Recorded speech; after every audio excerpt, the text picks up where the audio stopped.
This is our buckwheat field. We said this year we are going into farming, not because of choice, but because of Mr. Mgari. When I visited the Value Farm, he just gave me buckwheat seed, which is enough for us to plant half a hectare. And I said, so what am I going to do? There was no option. He kicked me into farming, though I was not ready. All right, so this is buckwheat, guys. So I planted buckwheat on this area because I liked the products. So I was given buckwheat sadza, buckwheat porridge, buckwheat groats, buckwheat flour. Then I said, what kind of a product? And also I heard about the importance or the benefits of consuming buckwheat, since it has got no gluten, since it gives us 100% organic food. It provides a good roughage if you grind it with its husky.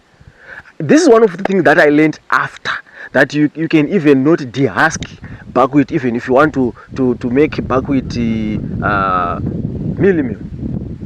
buckwheat buckwheat salt. Okay, so this is our plot, guys, and we are so excited that we managed to plant it, though we planted it so late.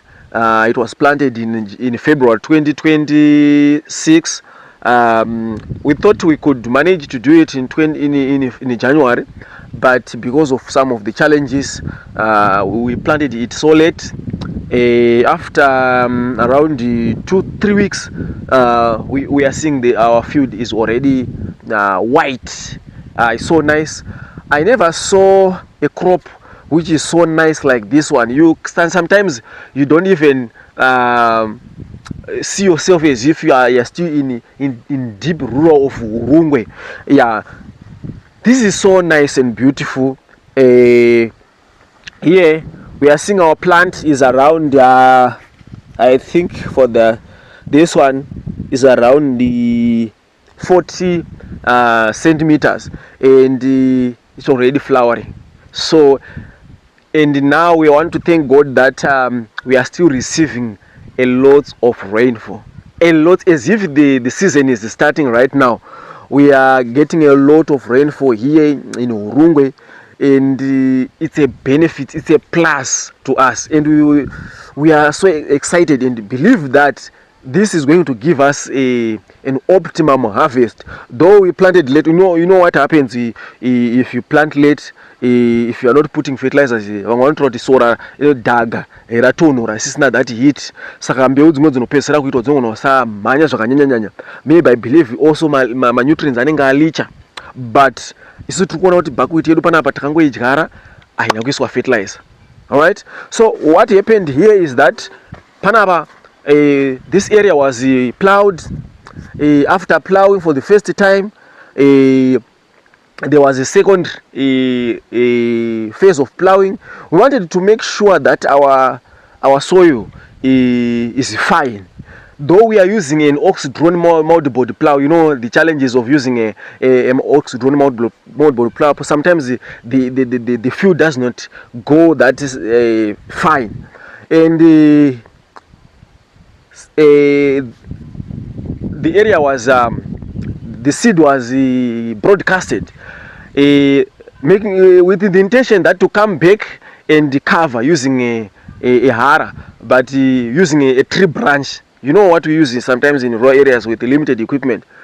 They wanted to cover this area with using that hara, but unfortunately after rainfall, people came here and realized that they couldn't do that, but just to wait, because in and so what happened after 3 days, germination was starting, and we are seeing that germination here, it's like 99%. I thought we couldn't cover this whole area, but this is what happened.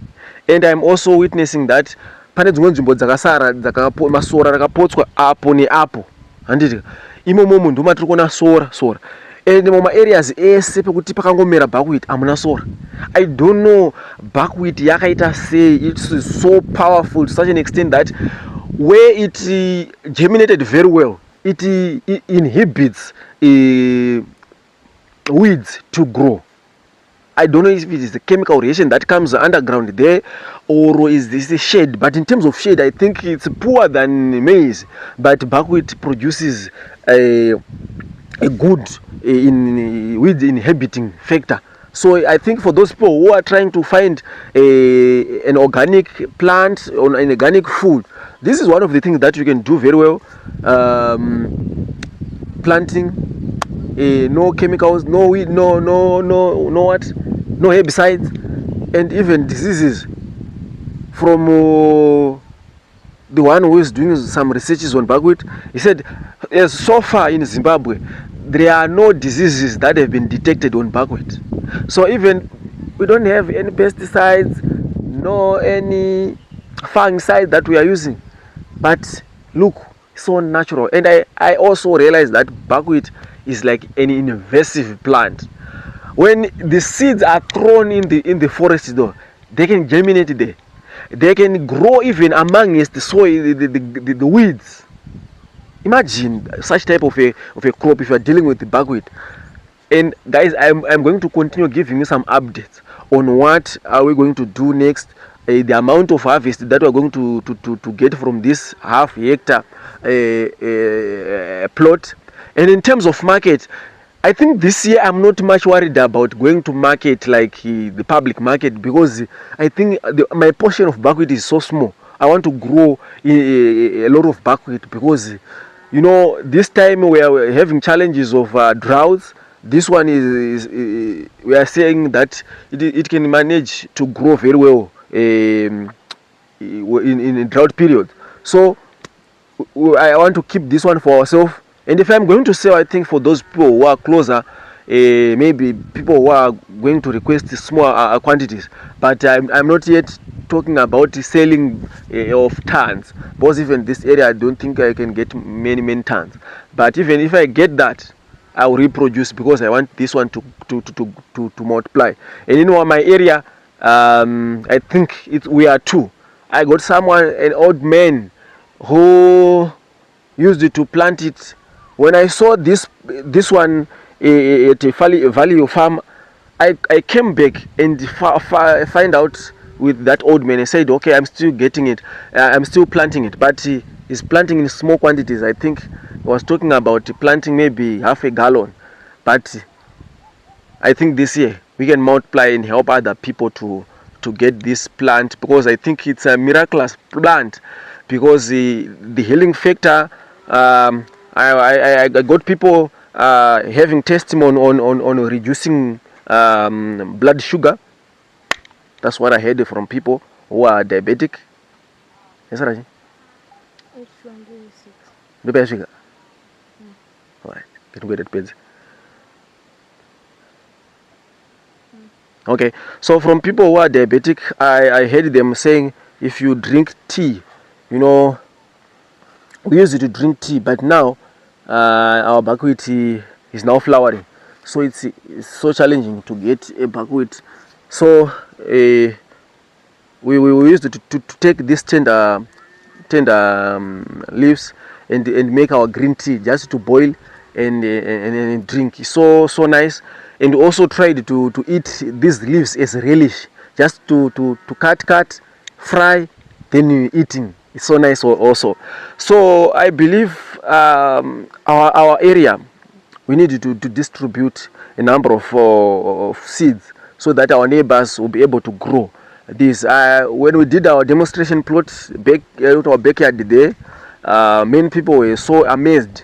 So I believe also people are going to like the product. I think for my area, I'm going to distribute, and for those people who are outside there, I'll find out how I can manage if you want those seeds. But I'm going to hold a lot. I don't want to spend it. But I believe also this area, after this season, we are going to get a lot of sprouts that are coming after rain. Yeah, because this one, harvest, is a challenge. You know, sasamuka. zvakanyanya. Since we are not using machine, change ticheka nemaoko topurira muno. Andika bosi kangocheka totongopura pura totoisa mumasaga tatotoisa kumba. Andiri kuona. Right.